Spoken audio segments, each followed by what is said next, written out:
ஓம் மகா கணபதியே நமக. குருவாழ்க, குருவே சரணம். ஆன்மீக அன்பர்கள் அனைவருக்கும் இனிய வணக்கங்கள். நம்ம இந்த வீடியோ மூலமாக 2026ஆம் ஆண்டிற்கான மாசி மாத ராசி பலன்கள் பார்க்க இருக்கிறோம். குறிப்பாக இந்த வீடியோவானது பார்த்தோம் அப்படின்னாக்கா தனுசு ராசி அன்பர்களுக்கான வீடியோ.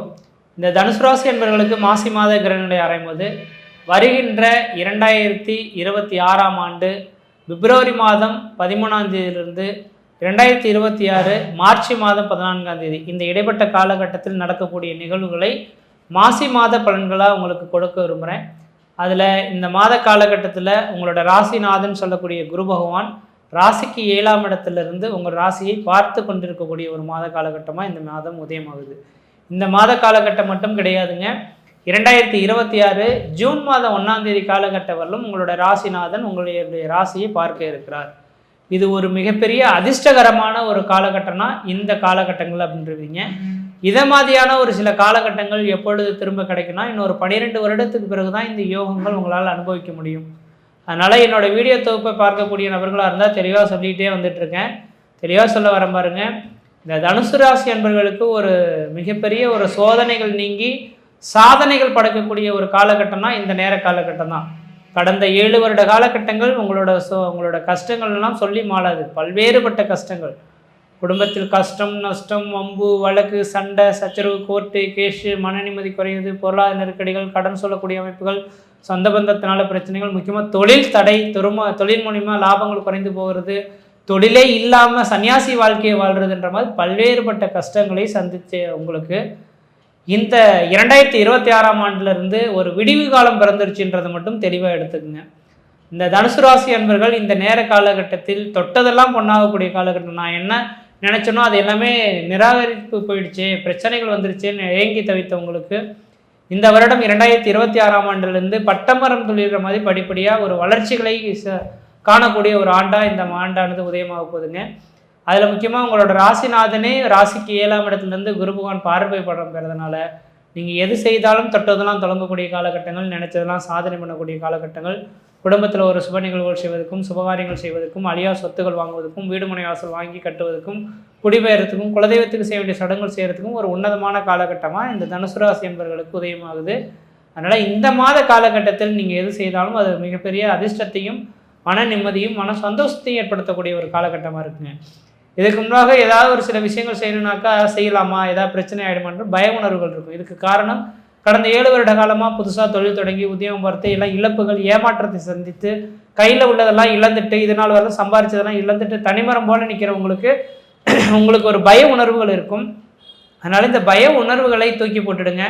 இனிமேலுக்கு உங்களோட எண்ணமும் செயல்களும் செவ்வனே செயல்படுறதுக்கான காலகட்டம் உண்டு. நல்லதே நினைப்பீங்க, நல்லதே நடக்கிறதுக்கான வாய்ப்புகளும் உண்டு. அதுக்கு உறுதுணையாக குரு பகவானின் பரிபூர்ண பார்வை உங்களுக்கு கிடைச்சிட்ருக்கு. இதில் முக்கியமாக நான் சொல்லக்கூடிய கருத்துக்கள் என்னென்னாக்கா, வெகு நாட்களாக திருமணமே நடக்கலை அப்படின்னாக்கா கண்டிப்பாக இந்த 2026 ஜூன் 1ஆம் தேதிக்குள்ளாரே கண்டிப்பாக நல்ல ஒரு வரன்கள் உங்களுக்கு அமைஞ்சிரும். அந்த வரன்களை சரியாக பயன்படுத்திங்க. அதில் முக்கியமாக இந்த மாத காலகட்டத்தில் நல்ல திருமண அமைப்புகள் கூடி வரதுக்கான காலகட்டமாக இருக்குது. அதனால் வாய்ப்புகள் வந்ததுன்னா தவற விட வேண்டாம். அதே நேரத்தில் எங்களுக்கு நிரந்தரமான உத்தியோகம் இல்லையே சார், எங்களுக்கு நிரந்தரமான உத்தியோகம் கிடைக்குமா அப்படின்னு கற்றுட்டிங்கன்னா கன்ஃபார்மாக இந்த மாத காலகட்டத்தில் அரசாங்கத்தினால ஆதாயங்களும், சொந்த தொழிலில் ஒரு மிகப்பெரிய வளர்ச்சிகளும், பொருளாதார அபிவிருத்திகளும், குடும்பத்தில் ஒரு மன நிம்மதியும், உங்களோட சொந்த காலில் நிற்கக்கூடிய ஒரு யோகமான ஒரு காலகட்டங்களாக இந்த மாத காலகட்டம் தனுசு ராசி என்பவர்களுக்கு உதயமாக போகுதுன்றீங்க.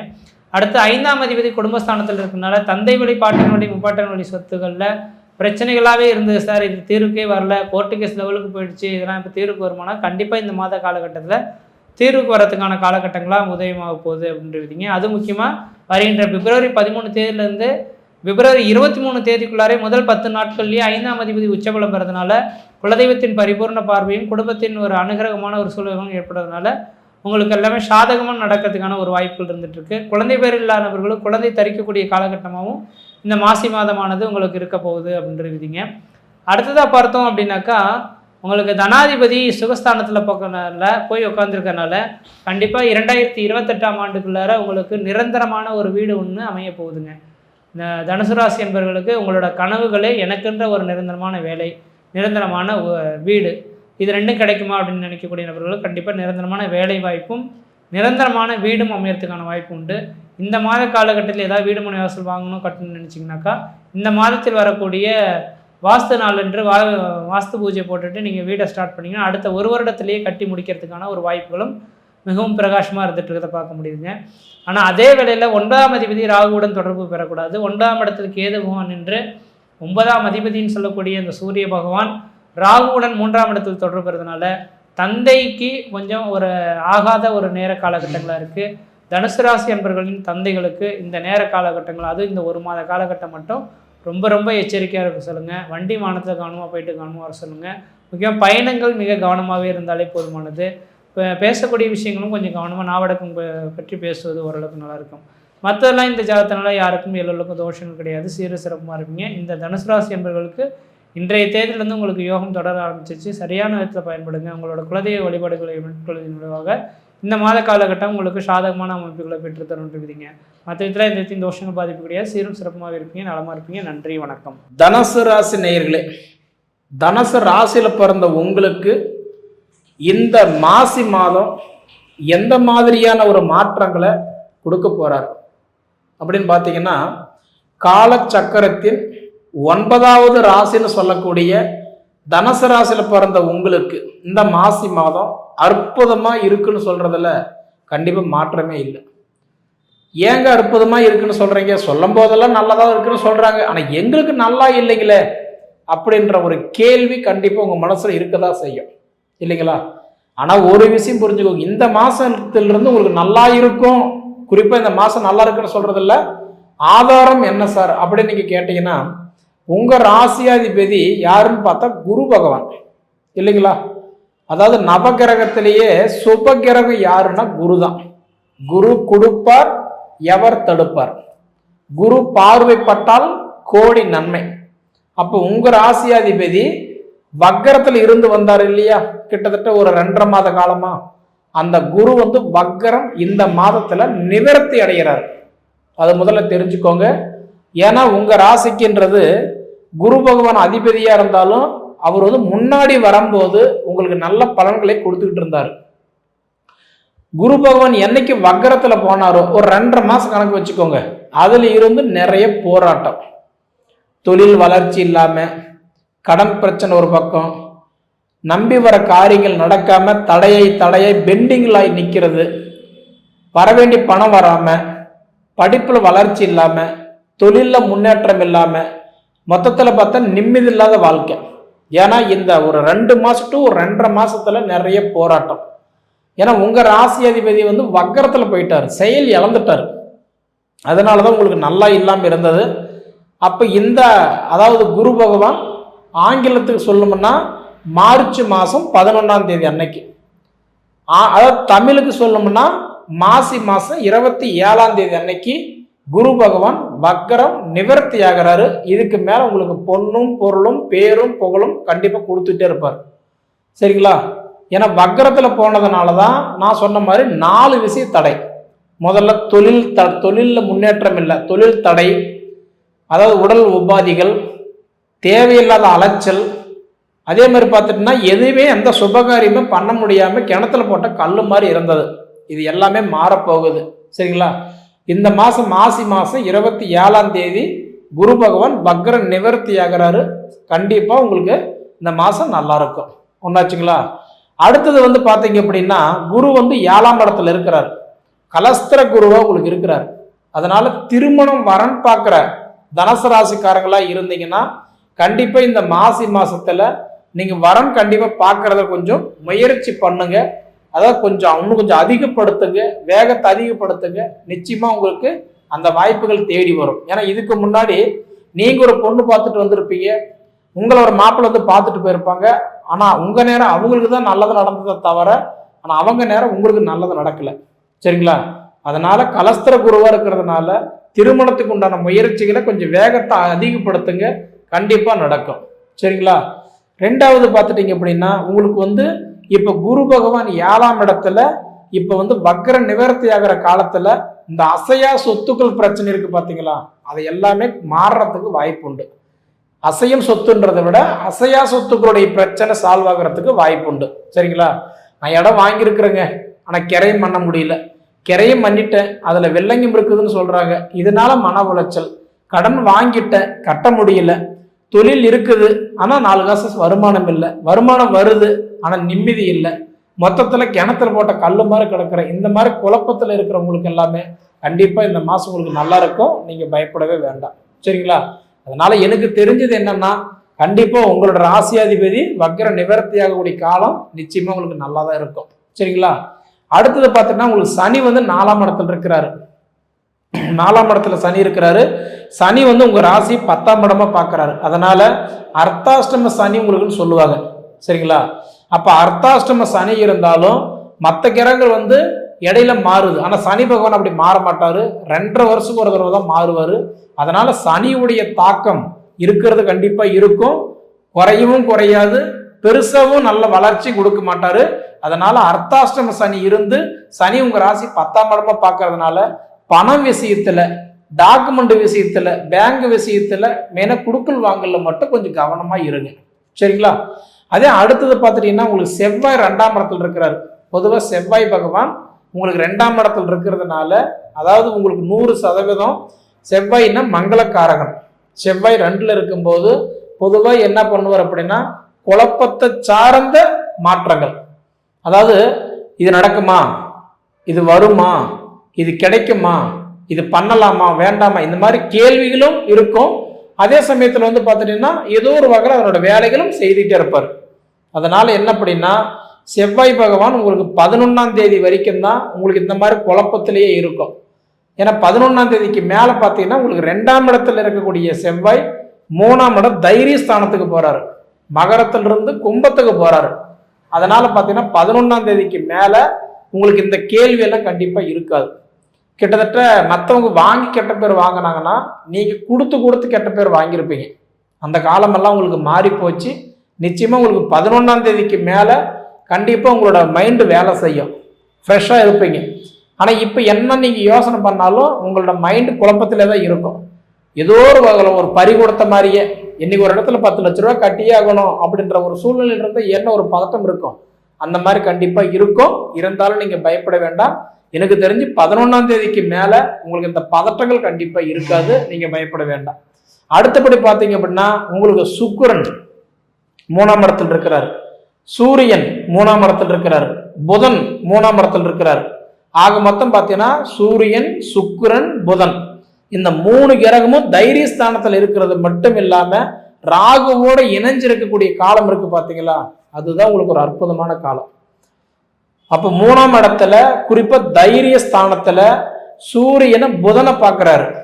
அப்ப புதன் ஆதித்ய யோகம் அந்த தைரிய ஸ்தானத்தில் இருக்குது. சூரியனை சுக்கிரன் பார்க்கிறாரு. அதனால சுக்கிரன் ஆதித்ய யோகம், புதன் ஆதித்ய யோகம், சுக்கிரன் ஆதித்ய யோகம், இந்த 2 யோகம் உங்களுக்கு 3ஆம் இடத்துல தைரிய ஸ்தானத்தில் இருக்கிறதுனால, அதாவது இந்த மாதிரி நேரத்துல தான் நீங்க என்ன பண்ணணும்னா, இந்த வெளிநாடு போறதுக்கு முயற்சி எடுக்கிறது, வெளி மாநிலம் போறதுக்கு முயற்சி எடுக்கிறது, சொந்த தொழில் ஆரம்பிக்கிறதுக்கு முயற்சி எடுக்கிறது, வண்டி வாகனம் வாங்குறது, அதாவது ஒரு வீடு கட்டுறது, ஒரு அப்பார்ட்மெண்ட், ஒரு சொத்து, ஒரு கிரையம் பண்ற விஷயம், நான் கையில 4 காசு இல்லைன்னா கூட கடன் பட்டாவது இந்த மாதிரி நேரத்துல முயற்சி எடுத்தீங்கன்னா அந்த முயற்சிகள் உங்களுக்கு வெற்றி இல்லாம முடியும் நான் சொல்றேன். சரிங்களா? பொதுவாக சொல்லுவாங்க உங்களுக்கு எல்லாம் யோக ஜாதகம், சூப்பர் ஜாதகம், அற்புதமான ஜாதகம், இது ஒரு அருமையான ஜாதகம் சொல்லுவாங்க. அதெல்லாம் என்ன காரணம் அப்படின்னு விளக்கமா சொன்னாதான் உங்களுக்கு புரியும்.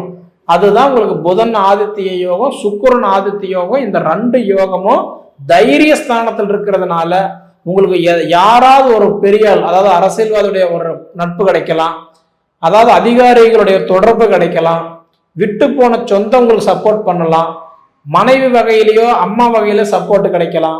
அதனால எப்படி பார்த்தாலும் எனக்கு தெரிஞ்சு இந்த மாசம் உங்களுக்கு நல்லா இருக்குன்னு சொல்றதெல்லாம் மாற்றம் இல்லை. அப்ப 13ஆம் தேதி வரைக்கும் தைரியஸ்தானத்தில் இருக்கக்கூடிய புதன் வந்து என்ன பண்றாருன்னா இயல்பு நிலையில் இருப்பாரு. 14ஆம் தேதி என்ன பண்றாருன்னா தைரியஸ்தானத்தில் இருக்கக்கூடிய புதன் வந்து வக்கரத்துல போறாரு. அப்படி போகும்போது என்ன பண்ணணும்னா நம்ம விரலுக்கு தகுந்த வேக்க வச்சுக்கணும், நம்மளால என்ன முடியுமோ அந்த கமிட்மெண்ட் மட்டும் வச்சுக்கணும். மற்றவங்களுக்கு உதவி செய்ய போய் உபத்திரத்துல மாட்டிக்காதீங்க. ஏன்னா புதன் பகவான் அடுத்தது என்ன பண்றாருன்னா வக்கரத்துக்கு போறாரு. அதனால கொஞ்சம் கவனமா இருங்க 14ஆம் தேதிக்கு மேல. சரிங்களா?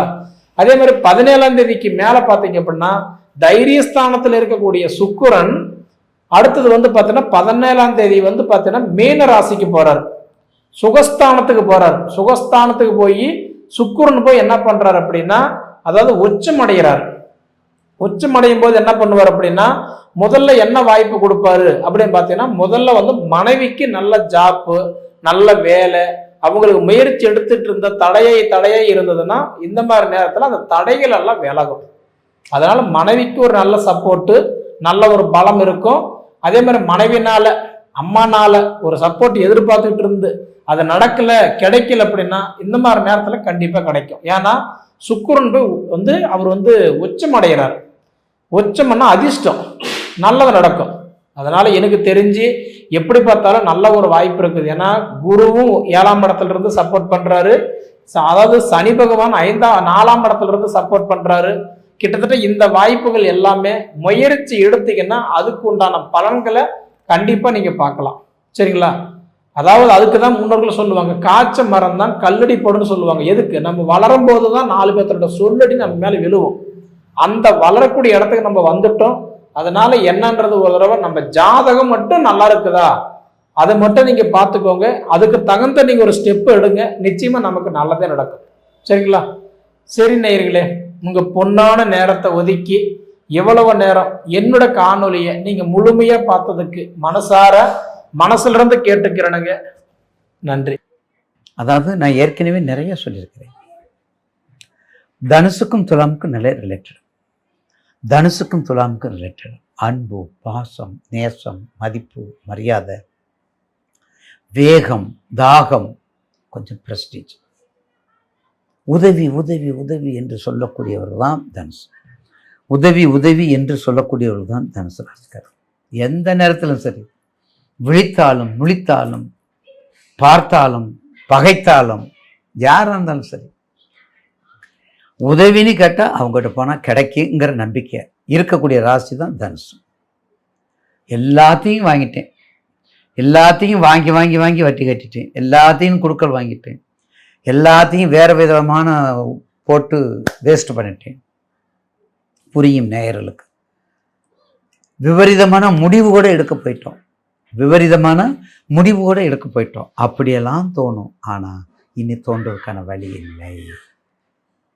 இன்னும் ஒரு 2-3 ஆண்டுகளுக்கு மீனத்துக்கு, அதாவது சனீஸ்வரனுடைய தாக்கங்களோ இல்லை குருனுடைய தாக்கங்களோ இல்லை தசாபத்தினுடைய தாக்கங்கள் வரந்தொட்டிக்கும் கண்டிப்பாக தனுசு ராசிக்கு உங்களுடைய தசாபத்தியில் மட்டும் கவனமாக பார்த்துக்கிட்டா மிக சிறப்பான வருடங்களாக வாழ்க்கையில் ஜெயிக்கக்கூடியதாக, வாழ்க்கையை ஒளிமயமாக ஆக்கக்கூடியது, வாழ்க்கையை ஒளிர் விளக்கா திகழக்கூடியது, வாழ்க்கையை என்றுமே பொழிவுடன் இருப்பது தனுசு.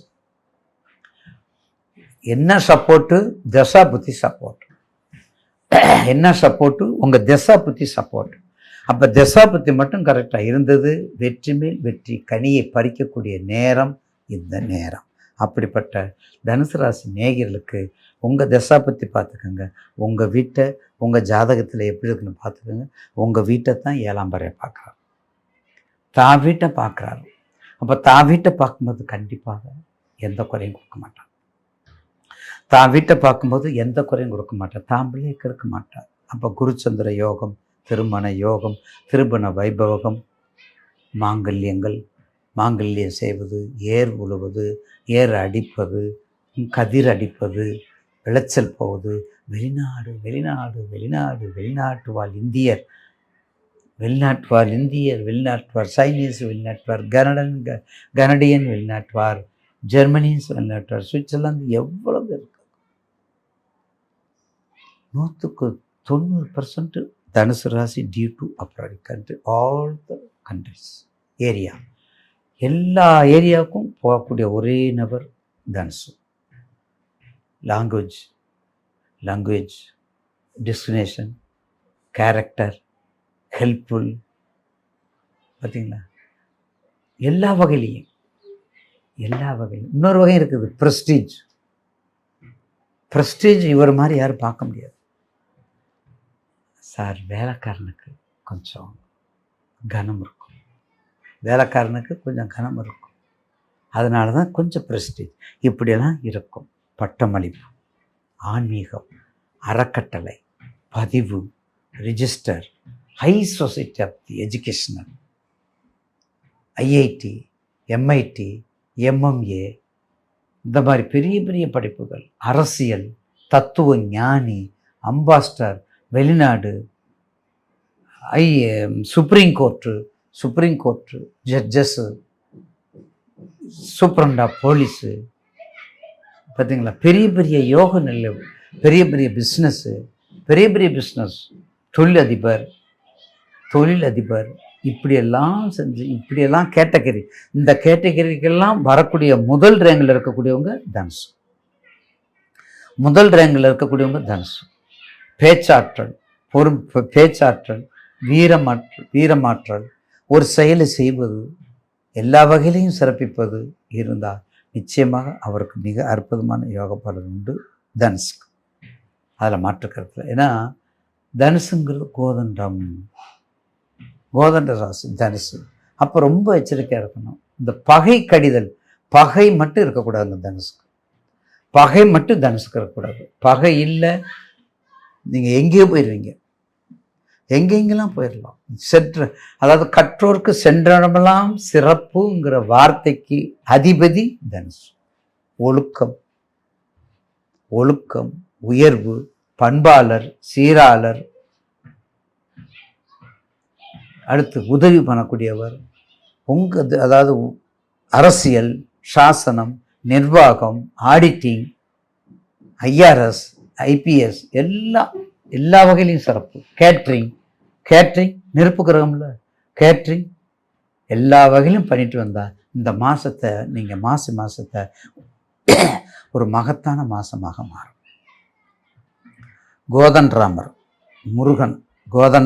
முருகனை கும்பிடுங்க. கோதண்டராமரை கும்பிடுங்க. அடுத்து முருகனை கும்பிடுங்க. பிள்ளையார் வழிபாடும் மறக்காதீங்க. அந்த திருமண வைபவம் வெள்ளிக்கிழமை, ஒரு குழந்தைக்கு திருமணம் நடக்கலையா, வெள்ளிக்கிழமை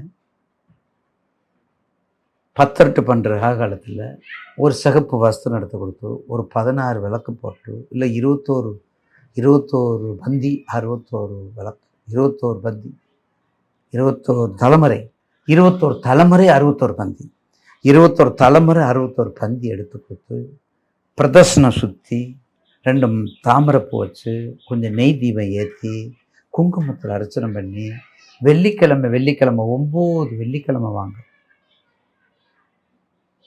தேடி வரும், அலைன்ஸ் தேடி வரும், எங்கேயும் போகாது. இதை மட்டும் செஞ்சுருந்தீங்கன்னா நிச்சயமாக வாழ்க்கையில் ஒரு மகத்தான வெற்றியை பெறும் தனுசு ராசி. முருகன், குமரன், விநாயக பெருமான் தாராளமாக நீங்கள் கும்பிடலாம். 7 எதுங்கள உங்கள் இப்போ ப்ரெசண்ட்டில் உங்களுக்கு உங்கள் தசா புத்தி முக்கியம். உடல் ரீதியாக பாதிப்பு, ஹீட், உடம்பு கொஞ்சம் ஹீட்டாக தான் இருக்கும். டென்ஷன், டிப்ரெஸிங் இதெல்லாம் குறைக்கணும். கோபதாபத்தை எடுக்கணும். இப்படிலாம் எடுத்து வந்துட்டால் கண்டிப்பாக இந்த மாதத்தை நீங்கள் அப்படியே கொண்டு போயிடும். அதில் மாற்றுக்கருத்தல்.